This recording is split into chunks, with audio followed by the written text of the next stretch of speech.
we're going to talk Lulamba. Were you impressed? The most exciting part was when Danny Welbeck came on. We were too damn funny. We start recording now. We should be done by Cheltenham. Do I think he could win? Probably not. Is Dave joining us next week? I'm not a trainer. I'm not a jockey. Absolute romp, wasn't it? He loves the soft ground. Hey, shut up. I've lost £6 this week. He's now qualified for a handicap. We picked up 16 grand for coming third. Happy days. No stand-up comedy on this show, please.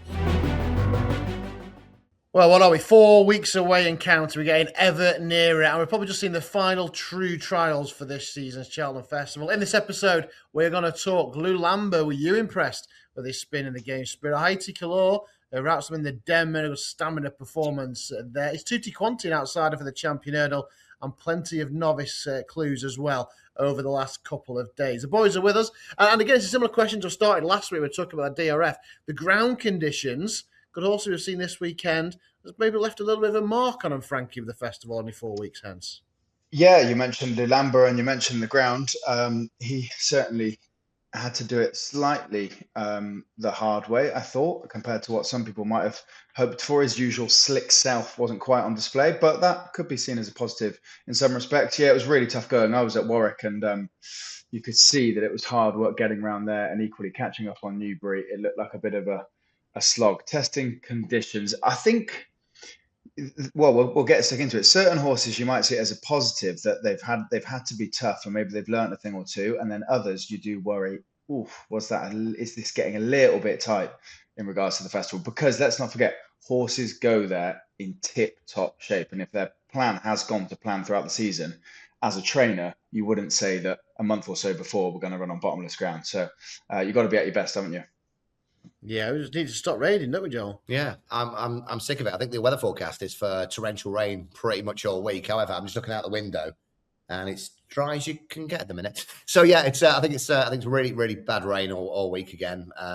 You don't want to bottom these horses out. Many people have done it before. Many people have learned from it. I think one of the most recent ones was Grey Dawning, wasn't it, at Haydock, and Dan learned from that. I mean, there was a lot of horses trying for the life at the weekend, but when we go to Cheltenham, we'll be saving them to Aintree. Made a few notes on that for later on. So 4 weeks out, you don't want to be going on this dirty, dirty ground, because even Venetia can't go on this ground. Well, yeah, Long Pressers, he ran okay again. So he's only 4 after that slog in the Cotswolds. Well, let's start with him then, Lulamba. In the game spirit, a race that Nicky's won with Altior and Sprinter Sacra. So, putting a novice in there usually leads on to great things. What did you make of it, though, Joel? I know they were saying he slipped into one of the fences and maybe just affected his confidence somewhat, but he ballooned a couple. He skewed at one, particularly down the back straight. Well, there's no question his engine, is there? There's not. I mean, he's super talented, and there was a little bit of Altior in there. And it's surprising that both Sprinter Sacra and Altior both trained by the same trainer, Nicky Henderson. And you watch the race, and they all jump or make the same mistakes every time, but the engine is there. And I didn't see the in-running prices, but I thought the horse was beat. I thought we were going to have a big turn up. And then class prevails, probably a harder race than you would want. And then, of course, all these social media pictures and videos started appearing with the cut on the leg. We don't know how bad that is, but what are we still 6-4 for Cheltenham? Somewhere around there, is it? Yeah, I mean, would you be piling in on the back of that? A bit of it was quite a hard race. He was definitely being niggled by Nico, top of the straight. Like cross fence, he didn't really. The things across fence, he didn't really take a cut at and lost a bit of momentum. But he's come through. He has come through Stardust in the end, beating. Is it fair to say handicappers? I'd say they were Grade 2 horses, and they're older horses. Yeah. I think handicappers might be a touch harsh, but they're obviously harsh. It wasn't a Grade 1. You take different sides, can't you? I think what I did like about it, the fact that he's only a young horse, he has missed a few, but then just kept on galloping.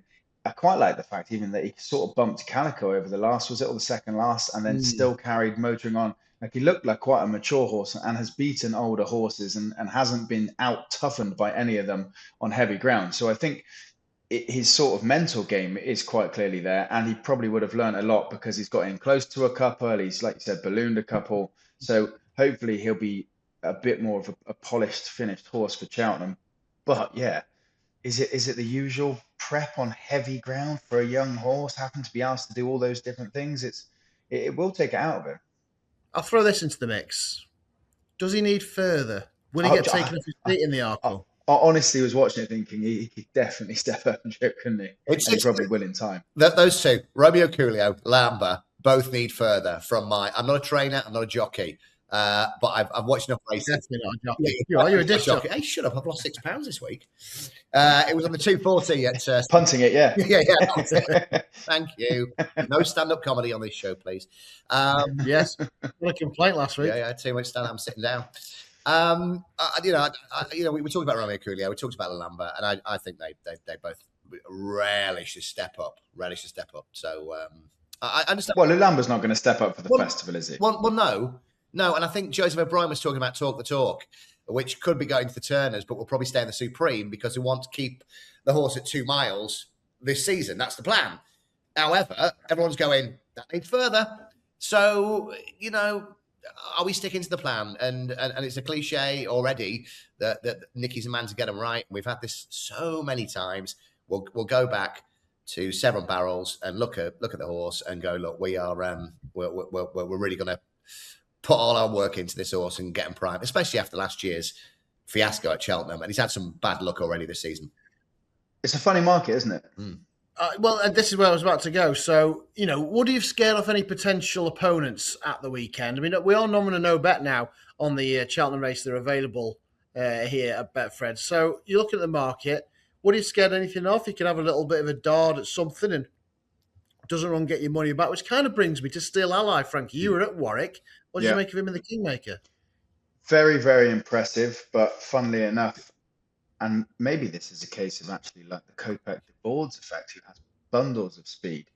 Maybe another one that is very talented, but is 2 miles on better ground at Cheltenham going to see him at his absolute best? Probably not, because he looks a really tough horse. He's a fairly neat and tidy jumper, but he's not an out-and-out speedster. And for all that he went past Mirabad relatively comfortably, he wasn't exactly doing it with an electric turn of foot or a proper sort of 2-miler performance. It was heavy ground. He got things, the race worked out for him. So I suppose it'll be an owner decision more than anything. Do they want the excitement of having a crack at Cheltenham and maybe cheering him home into third place? Or do they want to try and target another win somewhere else that seems more realistic? That's the sort of place that I'd put Steel Alley. He certainly could take his chance, but you'd have to weigh it up as an owner, wouldn't you? Do I think he could win? Probably not. And are there other targets that he could win, maybe over 2.5 or slightly lesser races? Yeah, he probably could. He's a good horse. Okay, so that's the Arkle. Did you have any? I'll ask you, Joel, because obviously it's your mate Saturday. Sam, what did you make of Steel Ally? I think we talked about it on the Punter's Guide, and if I just go and rehash pretty much what I said, 3 of the most improved jockeys this year, Ben Jones, outstanding, as we know, Tristan Doyle and Dylan Johnson. And I think I got the riding tactics correct. With Marabad and Steel Ally and Mambo number 5 would sit behind. I think if we're looking on Sunday morning, I think Big Ben would probably regret running Mambo number 5 in that race on that ground so close. And again, Steel Ally, don't know how the horses come out of the race, but looked good. Di Walters, not short of a few quid. And if we're just being completely honest, nearly died in a helicopter crash. He's not getting any younger. He's got a few quid. And if you want that big day, go for it. You might as well have a dart, hadn't you? I mean, it's each to their own. But the race was ridden exactly the way I thought it would be. But unfortunately, Mambo number 5 didn't pick up on that ground. There was Matt, there was a one line comment from the Skeltons, wasn't there, on Mirabad he's now qualified for a handicap. We picked up 16 grand for coming third. Happy days. Which actually I just love that about the Skeltons. Like they're so sharp, aren't they, about getting horse in the right races, getting them handicapped where they need to be. So he'll be a 2-mile handicapper. Yeah. Oh, it always ends with happy days, doesn't it? Langadan. Well, he's just been knocked happy down. Days. Yeah, knocked down £3 for that. Really? Happy days. I mean, outside of Lulamba, so again, he won very well in the end. He was well on top. I just wondered if he might get taken off his feet in an Arkle, and if he's jumping, if that if that is an issue, I won't be bowling into 6-4, 11-8. Cope at the board I've not seen. Was a Western Warhorse, the only horse to win an Arkle after one run, which scores a shot. Cars, yes. Will she go for the mares? Will she come here? Romeo Coolio, obviously, is going to come here, although going on, it might have alluded to, we'll talk about going out later, that the Fairyhouse could be the place for him, and the owners want to go to Cheltenham, but whether it be the right idea for him. Still allies in there. A lot of these aren't going to go. You get to July Flower 25s, Be Aware 50s. They were one to an Arkle trial in November. All of a sudden, it's a race that could really cut up, isn't it? I mean, Cope at the board, what would he make it? I mean, how many horses will get to run? I mean, it's going to be a very small field, isn't it, this year? If you're looking at the bottom end of the market, there's some of the 25s and 33s now. Is it worth having a little poke? I'd say so. If you're normally really good at these, Matt. I mean, have you pulled one that you think, No, I'd have to have another good look at it. I am just going through. I mean, Be Aware at 50s was one. I know I say you got stuffed by Lulamba at Sandown, didn't he? But if we're just looking at horses that could run for placement, he's been to Cheltenham. All right, he's behind July Flower. Would July Flower come here? She's at 25s, or is she going to go to the mares? I imagine she's going to come here. Diva Loon, I think, is going to go to the mares. 6 Mile Bridge will go to the Brown Advisory. And no questions asked, needs further as well. So those are big prices. I think 6 Mile Bridge is going handicapping, isn't he? Is he? Yeah. I think was a grade 1 winner? Yeah, I think they said they're going to throw him in the handicap still. For 151 or whatever he is. That could be the ultimate. So there's another one out then. It's just be interesting to see the next forfeit stage what's actually left in. But I'd like having a dark, pick up that place money. I was having a look, but the only one that sort of jumped off the page was the same as what you said, Matt. Be Aware, purely for how he has looked around Cheltenham, and he's a massive price. Because you're totally right. I mean, you're looking at Lulamba 6-4 is very short, and then a horse we haven't seen in however long, and then there's a couple of others, really, isn't there? Yeah. I say going on his comments about Romeo Coolio, we're interested at the weekend. I think if he's up to him, he'd go straight to Fairhouse for that 2.5 mile grade 1. But obviously, we know the owners are big fans of Cheltenham. Right. Haiti Calor. God, I love this horse. Can he win a Gold Cup? That's the question. I mean, I won't be piling in at 8-1. Is he just all about stamina? He reminds me of like a Native River type. He went on and won the Gold Cup. Could he do the same in a year where we're all looking for that star-staying chaser, Joel? I mean, you said you went back at 8-1. Is this the worst value in the history? But the Gold Cup is wide open. Well, do you know what I said last week? We did say 66s, didn't we? After he bombed out at Adolf. Yeah, and fair play to you. Like, you don't get Old Park Star that I put up at 8s or 9s and is now obviously really short price favourite. I don't get this 80 Calor thing. I don't get it whatsoever. At the weekend, the Act of Innocence and Long Press, both, they run well over a stone below. Long Press will run all right, but going from the front on that dirty ground, it's a completely different ball game. This is monk face. It was 3 seconds slower than the handicap on the card as well, but there's more runners in there. There's more of a contested lead, so we'll probably too much into that. But 3 seconds slower than Holloway Queen. We always used to look at like Brave Man's Game or something to get in the places. The Hans places 4th or 5th or something like that. You might be looking at that, but it's a completely different ball game, isn't it? Going from the Nationals to the Gold Cup on spring ground. If it was weather like this, mate, Sean Bowen, who's still not ridden the Cheltenham Festival winner. Sean, you go from the front. You know what to do. Off you go. You come back with perfectly beautiful silks with not one splat of mud on you. But if it's spring ground, out the back of the telly, pulled up. Yeah, interestingly, I mean, what's your take, Frank? Rebecca Curtis, I said she's always had it in mind. She's always been hell bent on going for the Gold Cup because in her heart, she thinks he has got it. And, she knows what it takes to win these big Cheltenham races. Or is he a future Grand National horse? Yeah. He looks a bit more like a Grand National type, doesn't he? I think he's too short, whatever your opinion of what he did at the weekend is. Seeing him marked up next to Galopin des Champs is alarming. Almost a similar price. Despite Galopin des Champs, the fire being out slightly, I still think he's a different sort of class of horse. But I do actually think there's a lot of positives to take from the weekend for Haiti Calors. I think the fact that he had to actually be doing it out in front, and he loses a touch of interest and doesn't jump as well as he could, maybe the fact that it was Newbury, you step him up in trip on an undulating track and give him, there's obviously going to be horses in front of him to aim at. I do think all of those things will actually play to his strengths come Cheltenham. So it was a decent performance considering what he had to go and do at Newbury. You do probably just think it's a slight overreaction. He's one you'd want, an each way play that was bigger, sort of 16, something like that, and you're hoping to nick third because he's staying on under a proper Bowen drive. Something like that is the sort of horse you see him as, really, don't you? Yeah, exactly that. I say I wish I'd have taken some of that 66. Looking at it now, but I didn't, and I won't be taking the 80s. That is for sure. What about Tutti Quanti, who they were talking about, champion hurdle after his romp in the Schweppes, as it used to be. 16-1 needs to be supplemented though, and Paul Nooker said the beauty of that is that 6 days before they can know what the ground is going to be, because if it was on the soft side, then they'd probably put this one in. What did you make of it? Absolute romp, wasn't it? He loves the soft ground. I would be shocked if it's that bad a ground for them to supplement him come Cheltenham, if I'm honest. It just rarely is, isn't it? But he even put in a performance in early on in his career. I think his second start over hurdles on what was soft, heavy ground, and that was a decent Racing Post rating compared to what he did previously. So if you get those conditions, he is a tractor. Just motors through it, one speed, see you later, and everyone else was off it early doors. So it was a monster performance. But like if you sort of try and picture in your mind what the horses down at the post for the champion look like and what the weather and the ground looks like, you don't really see it suiting Tutti Quanti, and the horses that he's got to go up against will have more speed, I think. No, yeah, exactly. And also, I mean, he had top weight. What was he at? 138.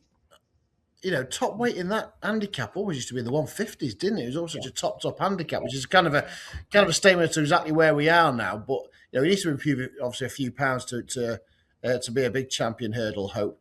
But what did you make of it, Joel? I thought it was mightily impressive, but really impressive. Couldn't have called it. Like you said, the top weight. I mean, the one that devastated me was Let It Rain. I thought that was the handicap plot of the season so far. And the money kept coming for the Skeletons. However, obviously, with a gamble like that, pulled in. What was it? It didn't suit the heavy ground, soft in places, and would prefer the go in when it gets a little bit drier. So why run the horse? I don't know. They know better than me, and it might have genuinely just not gone on that ground. But that is one that you would not take out your tracker. Let It Rain. It's another one of those. But I mean, where it's a race at Aintree. But again, you're going to get the ground, aren't you? I think the whole thing here was like some of these horses is the ground. You watch some of that dirty racing, and you see some Gary Lees or Venetias in the old days, like just winning hard held, but then go on to do nothing when we get the proper ground. Right. You're impressed by that. I'm going to kind of contradict myself because I was on about the time that Ante-Post and Holloway Queen did. But they were kind of different races. Ante-Post made all, and Holloway Queen was in a race where there was quite a lot of pace on and battle for it early. Tutti Quanti made all in the big handicap hurdle, the tote trophy, whatever it is it's called. Schweppes. Sober Glory did the same in the novice hurdle that kicked off the card and was 3 seconds quick, which on that ground probably equates to between, I think, my maths, 12 to 15 lengths. And also, you got Tutti Quanti in there, 16 to 20 for a champion to be supplemented. Sober Glory at 14-1 for a Supreme. Yeah. Beat Cadastral by further than he'd beaten him before, and this time was giving him weight. I know he disappointed at Sandown. Something must have been amiss there, but he's done nothing wrong since then. He's won every race. He looked like he was going to go places last year. He beat a Pied and Nom in a bumper. I'm just thinking if that performance, and he made all, and Cadastral got to him and he just pulled away. I know it's bad ground, but if he made all and 3 seconds quicker than Tutti Quanti did, is he a player in the Supreme? Yeah, I think you have contradicted yourself. You were saying forget the timings because it's a bigger field and there's you've got to go for the lead. And well, these two ran very dissimilar. They both went off from the front. Yeah, I get that. I think Sober Glory, and I don't want to come on here, shouting about a 3-1 onshot or whatever the horse was, but one of the most impressive winners of the weekend. And you say just not many plots in that copybook. What were you saying for the Supreme? What price? I don't know. I went high then. 12-1. What? 12-1. 14, something like that. Yeah. So basically, it's a similar price to Tutti Quanti for the champion when he just ran essentially 12 to 15 lengths faster than him. If you're asking if I'd rather have a bet on either at the same price for each race, I'd definitely be with Sober Glory for the Supreme rather than Yes. Tutti Quanti for the champion at the same price. Thought as it was the respective interesting. races. I thought it was 100%. very interesting. Anyway, so yeah, playing in the Supreme Sober Glory. Right, one horse we talked about length on Friday. No, we didn't actually because it wasn't on TV. But Kingston Queen does keep getting a mention. She was hanging in this home straight. Wasn't she hanging like a gate? But she still had forward momentum to get there, Frankie. Yeah, she did. I was relatively impressed with her. I didn't think she did anything that was necessarily way above what you might expect from that sort of race. I was just trying to log into my WhatsApp to check in with the racing club lads about The path to Ronda. but I don't think she loves going left-handed, so Cheltenham's probably off the cards. But yeah, Kingston, it was a decent performance. It's a decent race. It sounds a bit negative. I just don't feel like you watch that race and feel like the quality that's in there is going to lend itself to a Cheltenham Festival winner. There's usually stars popping up elsewhere, but she did what she had to do. Again, it was tough ground, and yeah, with these youngsters, if she comes out of it with still with racing in her and not the negative of it's bottomless and Cheltenham's in a month's time, then you'd think that they'll all be fitter and stronger for it. But I don't know. I didn't watch it and go, wow, is what I'm fluffing up. I wasn't overly impressed. Great, thanks for that. Joel probably needs soft ground as well, doesn't she? I think Dave probably delighted that the rain had come. Yeah, I think you are going to say thanks, Joel, in a minute. Needs soft ground. Exactly what Frankie said. Didn't really do anything. One of those ones where it was a bit like watching Brighton versus Crystal Palace yesterday. Didn't do anything on me. Now that is hard. Yeah, that's really hard. The most exciting part was when Danny Welbeck came on.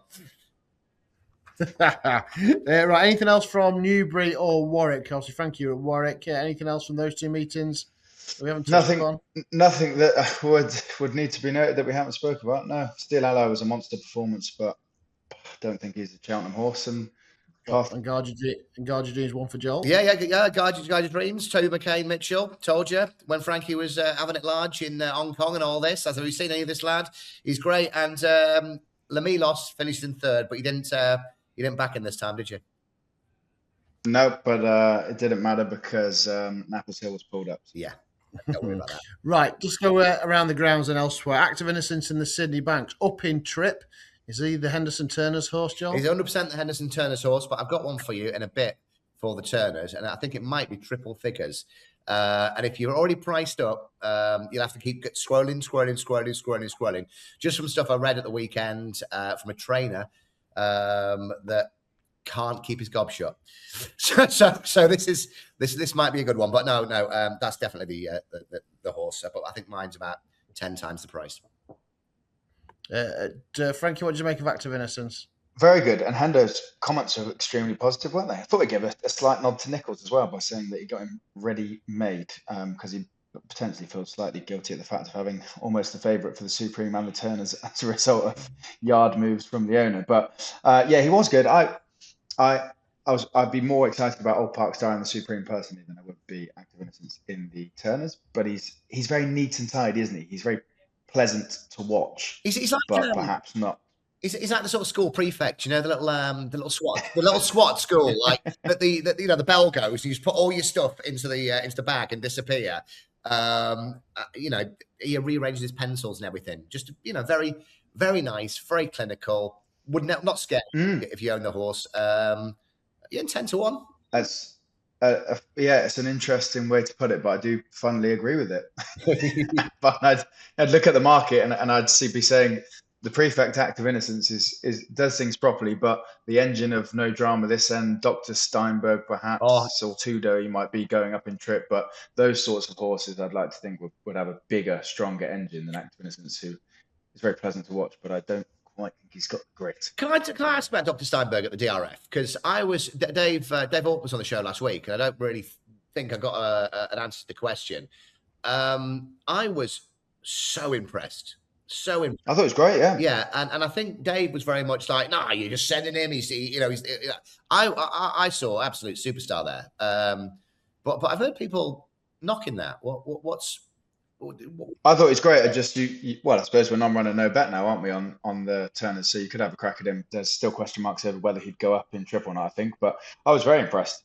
Yeah, I thought he was super impressed. If you can quicken turning for home at the DRF when you climb that little, because you have to work hard to get up the hill before you turn for home. If you can then quicken and put length between the rest of the field, I think you're a good horse. Yeah, Matt, because And he did that. I'll be honest, everything that I've mentioned to you so far, well, Old Park Star, I just don't get it. Say again? Dr. Steinberg, would you put him in a mixed up lucky 50? I just thought, we had this conversation last week, and Dave said to me, I just think he was an Albert Bartlett horse. In that ground, I just thought like a staying performance. Yes, horses have won that and then gone Turners, granted, but to me, he just looked like an out-and-out galloper. And I just thought the Albert Bartlett would be his place. I'm not sure if he'd have the pace for something like No Drama this end. I'm intrigued to see what your triple figure is anyway. We'll come to that in a minute. I'm looking forward to that. I'll have a guessing game. You like Old Park Star, not Act of Innocence? Yeah. Because if Old Park Star wasn't around, would Act of Innocence be on the Supreme route? Act of Innie. Yeah, Act of Maybe, yeah. Nick Henderson did say that he had them the other way around when he first got them, didn't he? And he thought that Act of Innocence had more speed and would be Supreme and vice versa, but they've flip-flopped. I suppose so. Henderson always likes to have challenges in the Supreme, doesn't he? And the owners have got the luxury of having a crack at both.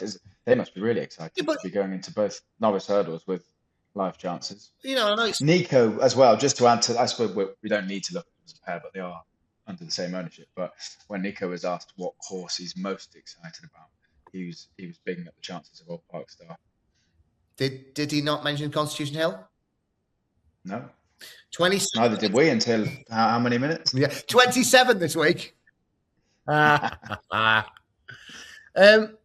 about a short price one of Willie's that won Laurett's Destival at Thurles on Thursday? That's in all In the three. Richie Silks. That's in all three novice hurdles. That one over 2 miles. Only had a couple of starts for Willie. I like to have a flick through, and obviously, like, he has won easily enough, so you can't just judge off of what he's beat. But just having a flick through the rest of the field, bumper ratings and novice or maiden ratings, they were all fairly low. He has done it in pretty easy fashion, but I've always got to try and side with the novice hurdlers and the Triumph challengers that have run in the sort of graded races. Just makes way more sense to me than one that's popped up at Thurles and beaten horses that have ran to 102 in a bumper or something. Like that. That's true. Yeah, fair shout, Joel. I'm still just a little bit, that with Willie's at the minute. I mean, there was that bumper horse yesterday as well. I don't know if you saw it. I really like Paddy Mullins, but they're just not exciting me this time. What have you beaten? They're just not there. They're not Venetia standard, but they're just not there at the minute. I mean, I'd much prefer going for looking at some Gordons. Talking about Rich Ritchie though, and novice hurdlers, you're going to have to help me out here. I'm leaning on you here, Joel, because you love the French pronunciations. The Selma Derry. Yeah, from the DRF. The Fred Winter. Was it that finished? That was staying on for second at the DRF in the grade one. Yeah, Selma Derry, wasn't it? Something like that. Yeah, they were. I ended up going through security with Rich and Joe, and out of all of their DRF horses, that's who they were most pleased with. They were really, really excited about that horse because they said it just improved bundles for the run. Selma de Vary. That's the one. Yeah, that's the one. Boodles in the handicap. You'd like to think so, wouldn't you? Which is what I sort of suggested. And then what surprised me... Saying that, so looking at his price for the Triumph. Yeah, could have a crack in. I didn't realise it was that short. What price it? Yeah. Triumph? Don't know. It's just crashed. Brilliant. 6-1. 6-1. Yeah, they were really, really impressed. And then, do you know what surprised me? We've all been talking about Gaelic Warrior, and for the Gold Cup. I said, he must have been pleased with what he did, considering he was keen for his Gold Cup chances. And he said, well, we've been here before. What do you mean? Could be Ryan Airbound, you know. Fact of file gets supplemented. The Gold Cup. Gaelic Warwick could be Ryan Airbound. I did not cross my mind at all, but he's entered in both. And it was not the response I expected, anyway, put it that way, when I spoke about him for the Gold Cup. Every year for the last 30 years. switch. Yeah. You know, even before the Richie days and Mullins did bingo. Well, you know why? Well, you know, Hang on, they'd look at it, wouldn't they? Because if Fact of File goes to the Gold Cup and they've already got an entry in Ryanair, well then... Just rewind a couple of minutes. Was Richie flying Ryanair? Yeah. I don't know who was flying with it. We weren't on the same flight, but we were going through security at the same time. Ah, right, okay. I doubt. Well, who knows? He might have got Michael O'Leary might have chucked him on a couple of private plane with the pink and the green and the spots just come lying next to you, like a flying Mr. Blobby. Yeah. Dino Blue's alive. You know what? That really almost frustrated me, that performance, because it gets hard to pick up, to have Ante-Post bets, doesn't it, sometimes, when horses disappear and then come back and you think, oh, for God's sake, if you'd just been racing a normal career, I probably would have been backing you still. But I have put up Only by Night in the Mare's Chase, and Dino Blue being alive and all well and all roads back to the same race does worry me a bit about my Ante-Post Only by Night selection. I know we were talking about Lucky 15 earlier on, and what price would Dino Blue be now? Was that a 1-2? 64. Yeah, I still think that's, you know, we know Dino Blue's alive. He's got so much ability. 1, 2, 3 for JP. Is it a 4 in a race? And getting beat at the start of the year by Founder 50 is not bad form. He finished third in the Irish Gold Cup. Yeah, I think we're all looking around for the good thing, and there's not too many, and it's been very exciting, but a lot of slips have gone up in smoke already, and most of mine in flames and smouldering. But I think this is, you know, we're looking at Dino Blue at 6-4. I don't think the horse will be any short on the day. And I think it really is one for popping in there. There's no Gold Cup or Champion Hurdle good thing as we speak. We've all put something up in the mares, and none of us have gone for Dino Blue. Which looks like a good thing. I am kind of regretting Diva Luna in that. I mean, just think of it, because she reroute to the Arkle. 20. Was she about? What price is she for that? About 20s? Bigger, I think. Yeah. Or to go mares. I'm not. Interesting. Yeah. Yesterday, the Stafford not won the Boyne. He's probably going to go for the Pertemps. Boing, boing. He's going to go for the Pertemps. He's not actually in the stayers. And then Oscar's brother was quite impressive for Connor King. 10-1 now for the Brown Advisory. Joel's nodding. Yeah, that goes in the Lucky 15. I was really, really superly impressed. Not only with the ride, I thought I saw that they got off too far in front and then reined it in. Then, you know, and you saw Jack Kennedy hard at work. I was that was probably, along with Sober Glory, my performance of the weekend. And then the other JP horse with Mark Walsh on finishes second. It was just, you know, just having a... Is that the festival one too? There's a lot being written about that on social media right now. Really. I genuinely didn't see any of that, but he was just being... He's been dropped a pound by the Irish handicapper. Yeah. So now they're suggesting, what will the British handicapper do? Because obviously the Kim Muir, is it 0 to 145? And now he's 142 over there. They won't have it after I know the way you're thinking, 1 by 50 lengths. Honestly, you stick the Wall Park into X. Really? There is a lot being written. That'll be me this afternoon then, waiting for the... Yeah, yeah. No, that's why he got given a quiet time of things, didn't he, when he was beaten out? Yeah, I mean, you know, it was... I mean, the ground was dirty. I thought Oscar's brother just jumped and stayed, and on that ground looked really, really good. And Jenny was just really, really impressed. And, you know, Jack wasn't giving his horse, you know, after it was beaten, you know, wasn't knocking 10 out of it. But Oscar's brother, yeah, really, really good. What price you say? 10s for Brown Advisory? 10s, yeah. Right, trade and focus. The reason I want to talk about Gordon Elliott is because of the ammunition he's got. Frank, you were over there earlier on in the season. He's had an unbelievable year. Obviously, Cheltenham is the Holy Grail, and all trainers want to win races at Cheltenham. His comments yesterday about Romeo Coolio and having that, the Will of Warm, is it now the Gold Cup at Fairy House on Irish Grand National weekend? Because he would have definitely gone for the Turners, but there isn't like a race with Cheltenham now. That would be his race. Bearing in mind, he has a £500,000 advantage over Willie Mullins in the Irish Trainers title, and that is something else that he's always wanted to win.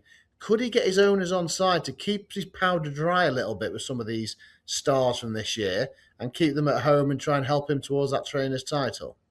I think he will definitely be thinking about it.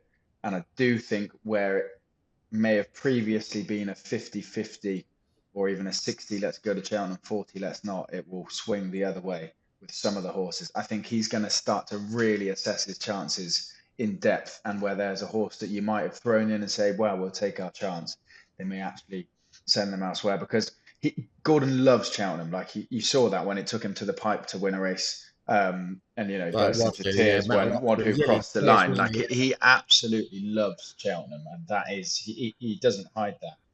But he also has spoken so many times about how much admiration he has for Willie Mullins and how good he thinks Willie Mullins is, and he's got a sniff at beating him.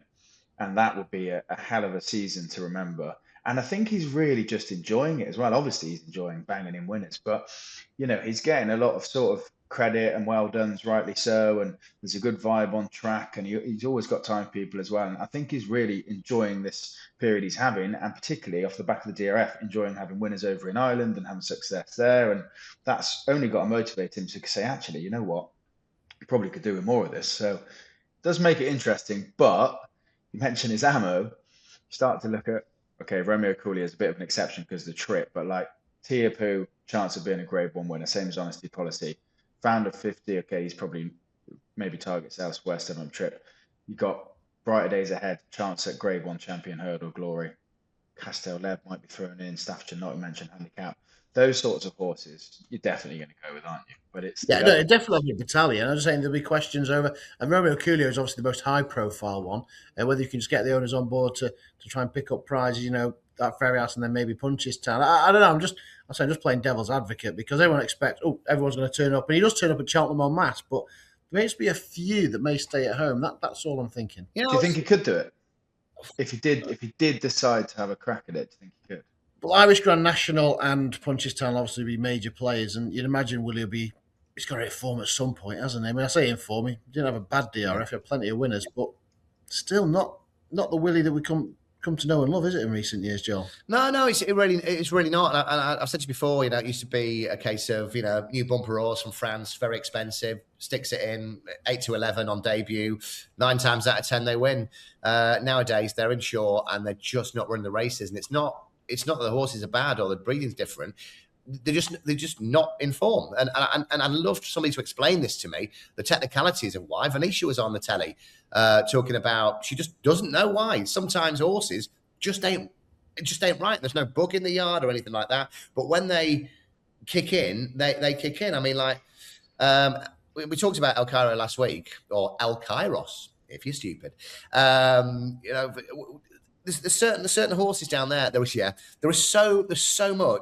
so much power, and do you split them? Would Michael O'Leary want horses, running, stay in Ireland so that Gordon can do his bit there? He's made up with Mullins now. It's not like those old days. Or they're sportsmen. They're not bothered about the prize money necessarily. It's about getting over there and winning them on the big day. That's what I personally think. Because if it was my horse and I'd won with Gordon, mate, we're going to Cheltenham. I couldn't give two shiny ones, about over here, mate. It's not me.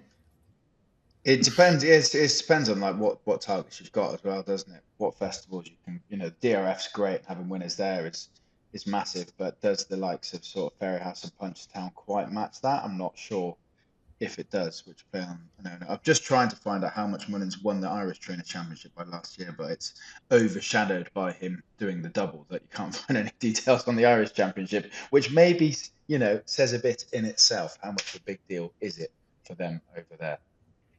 I think it will be for Gordon Elliott. I think he has mentioned it plenty of times. Right. Ante-Post pick time. I'm going to go with Frankel first this week.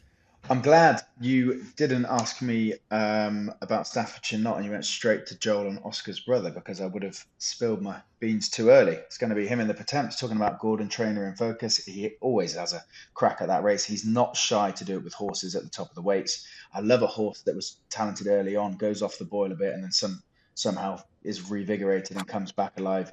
What will the British handicapper do? Will he get absolutely hammered for winning? Because it was a good race. There were some nice horses in there. Maybe, but I'm gonna take my chance, particularly as we're non-runner no bet on the Pertemps. I love to have a crack at a horse carrying a fair bit of weight in that's got some class. Okay, Staffordshire not then in the Pertemps. Let's get a price for you on that. Yeah, he qualified with that win at Punchestown. He has been in sparkling form. I mean, the boy in Earl, that was Tiger Hall's Grand National Trial, wasn't it? The boy. Yeah, he was beaten a long way, wasn't he? He actually won one as well. Did he? Yeah. Yeah, he won a massive price. Yeah, but no, he's done an incredible season. Stafford. He's one of the Coldwell horses, wasn't he? Yeah. O'Leary bought. Right, 16-1. Happy days. I'll take that. Okay. Well, I'll tell you what. Can I go next, Joel? Because I'm also going in the Pertemps this week, and I am going with Electric Mason. Having a look at this, I think it's about time to strike. 12-1. He is. You take that Marchand 2 form at the October meeting when he qualified for this. He was second, 3 lengths, 2 3/4 behind Marchand 2, getting £1 off Marchand 2. Obviously, he's now £15 behind that. He's rated 154 Marchand 2 and a player in the stayers. Electric Mason went to Haydock, won the big race on Betfair Chase Day, beat Hartington, who was third behind Henry II in bad ground at Sandown.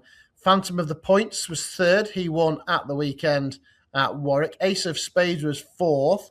He finished second behind Marchand 2 on New Year's Day and then won next time out. Horace's Pearl was back in fifth. We've not seen him since. Back in sixth was Nabwood. He won on his next start. Back in seventh was Jingo Blue, who was second to Cadwell de Matin at Cheltenham on New Year's Day. Back in eighth, Joel, was Joyo Machan, who was about to win at Doncaster recently when coming to grief. Back in 10th was Titan Discovery. He won at Cheltenham on his next start. 11th was Red Risk. He won at Musselburgh the other day. Look, he's on £7 for Electric Mason. He has been off since. He's been kept fresh for it. On that Marchand 2 form, and the fact how well that Haydock race has worked out, I think, bearing in mind as well, he ran in a grade as a novice, only 4 lengths behind the new line in the Challow. All of a sudden, he looks like a major player off 139 in the Pertemps at 12-1 for me this week. Can I retract my Ante-Post? Can I also with that? Can I also, before you put this up, just back it, because I think you've spoken the most sense I've ever heard you speak in 10 years. I get everything you just said, and I was waiting to pick you up on something, but no. Yeah, no, it's a horse that I like, and I did actually back him that day at Haydock, and that form has worked out incredibly strong, and the handicapper hasn't really reacted. And I think off 139, I think that's probably why Chris Gordon decided to keep him fresh. He obviously goes well fresh as well. So yeah, big player for me in the Pertemps. And at least mine, Electric Mason didn't win a qualifier like yours. You know you can't win a Pertemps qualifier, Frankie. Go into the Pertemps, it's just not on.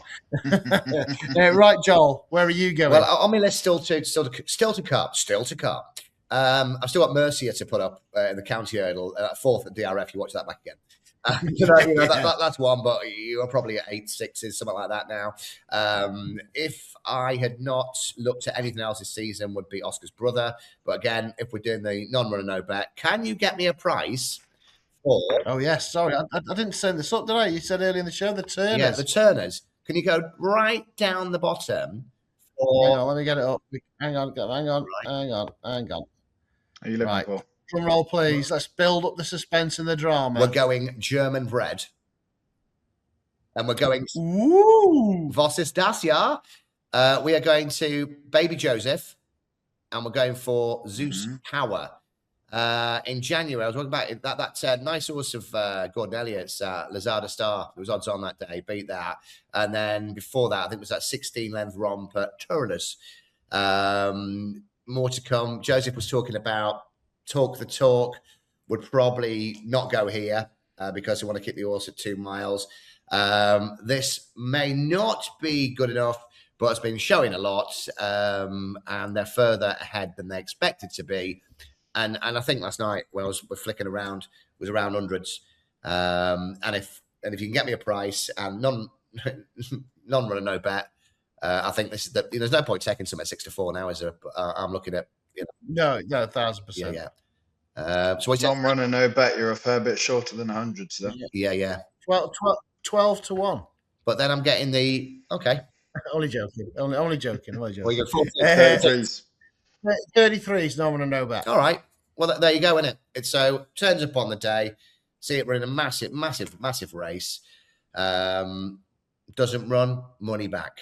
And that now is the big thing about you might as well go for a big price on something, and as soon as it's pulled out, money goes back in the account. Thank you very much.